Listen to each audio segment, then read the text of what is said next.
Hello everyone, welcome to the online course on digital logic design, and the topic of today's lecture is encoders and decoders.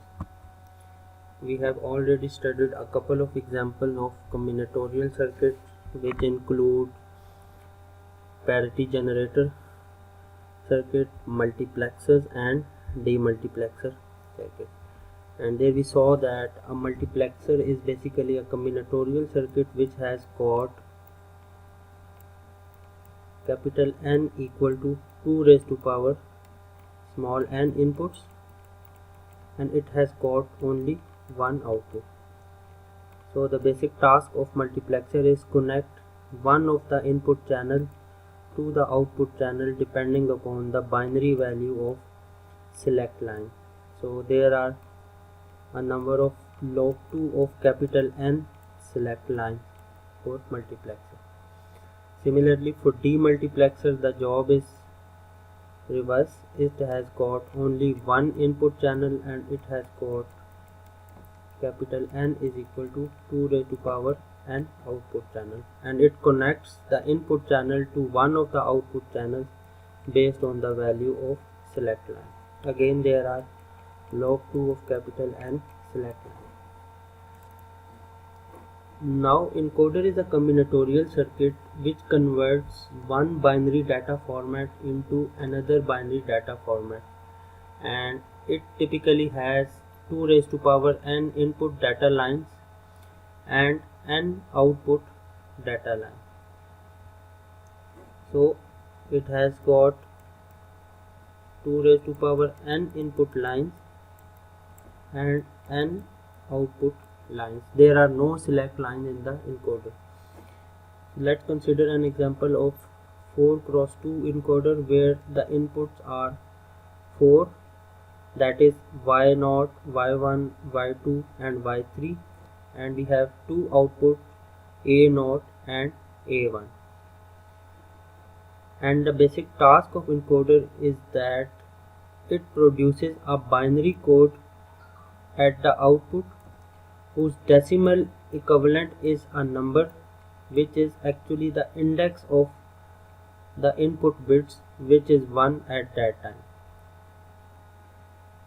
And for inputs only one of the input bit is 1 while all other inputs are 0. So for example, for the first case we have y not equal to 1 and rest of the bits are equal to 0. So index of the bit which is turned on is 0, so the encoder produces 0 0 at the output, which is decimal 0. So this 0 is actually the index of bit which is turned on for this input combination. Similarly, considering the second input combination, we have y1 equal to 1 while all other input bits are equal to 0. So 1 is the index of bit that is turned on, and this encoder produces a binary code 0 1 at the output whose decimal is actually 1. Similarly, for the third case, y2 is 1, so it produces 1 0 which makes decimal of 2. And finally, for y3 the output is 1 1 which is decimal 3. So actually this encoder is converting the one hot encoded input to a binary combination whose decimal value shows the index of bit which is turned on. Now writing Boolean equation for this circuit. For a1 we know that a1 is equal to 1 when y2 is 1 or when y3 is 1. So we can write a1 equal to y3 plus y2. Similarly, for a0 we can write a0 equal to y1 plus y3. So actually you have a couple of OR gates to implement this 4x2 encoder. Let's consider another example where we have an octal to binary encoder. In this case we have total of 8 input. which are 1 hot encoded, which means that only one of the input bit is 1 while all of other inputs are 0. So for the first case, when y naught is equal to 1, it produces a 3-bit output 0 0 0 whose decimal is 0. For the second input combination, y1 is 1 while all other bits are 0. So it produces 0 0 1 at the output whose decimal becomes 1. So in this case we have total number of 8 input rows, where for each input combination only one of the bit is 1. So it produces the corresponding 3-bit binary code whose decimal is actually a value which is index of the bit that is turned on for this input combination. Now writing the Boolean expression for all of the output for A2, we can see that A2 is equal to y4 plus y5 plus y6 plus y7. Similarly, A1 is equal to y2 plus y3 plus y6 plus y7, and A naught is equal to y1 plus y3 plus y5 and plus y7. So we have 3 OR gates, and each of the OR gate is a 4 input OR gate to implement this octal to binary encoder. Now let's talk about the decoder circuit. Decoder is a combinatorial circuit that converts binary information from the n coded bits to a maximum of 2 raised to power n unique output. So for 2x4 line decoder we have number of input 2 which are A naught A1, and we have 4 output D naught D1 D2 D3. When we apply 0 0 at the input, the bit D naught is turned on while all other bits are turned to 0. Similarly for 0 1, the second bit is turned on, which is D1, and all other bits remain at 0 state. When the input is 1 0, D2 is turned on, and for 1 1 D3 is turned on. So we can write the Boolean expression D naught equal to A naught complement A1 complement. Similarly D1 equal to A naught into A1 complement, D2 equal to A1 A naught complement, and finally D3 equal to A1 and A naught. So this is how we can implement this 2x4 line decoder. Now how to implement a 3 to 8 decoder using 2 to 4 decoder.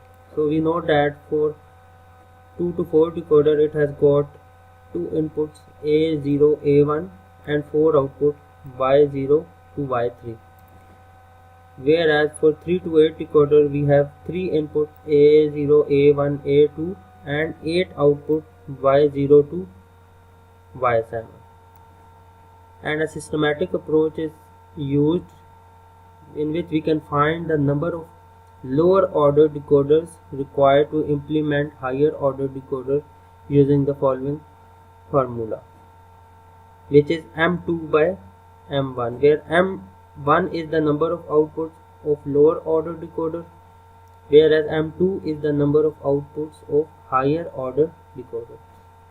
And for this particular case, the higher order decoder is 3 to 8. So the number of outputs of higher order decoder M2 is equal to 8, whereas we want to implement this decoder using lower order decoder, which is 2x4, so M1 is equal to 4. So putting these values into formula, we get required number of 2 to 4 decoder equal to 2. So let's see how we can implement this. So here we have two decoders, 2 to 4 configuration of them. This is decoder number 1 and this is decoder number 2. And you should know that every decoder has an enable input.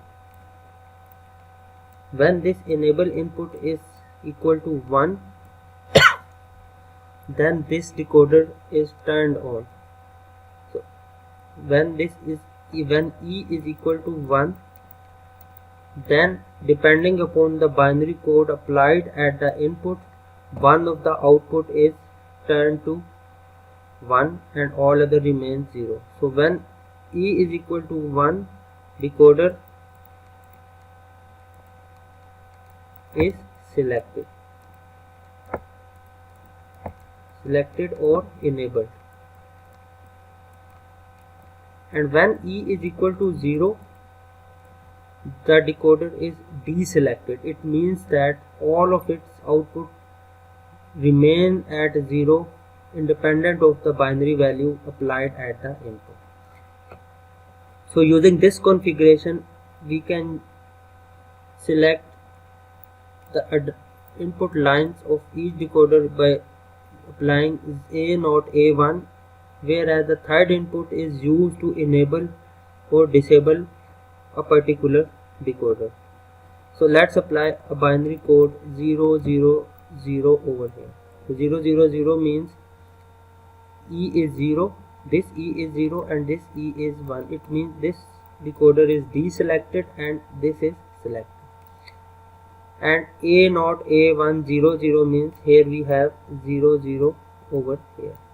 This means that Y0 would be turned on while all other outputs would be turned off. Similarly, if we apply 001 over here, we have a binary code 01 over here, which means Y1 is selected.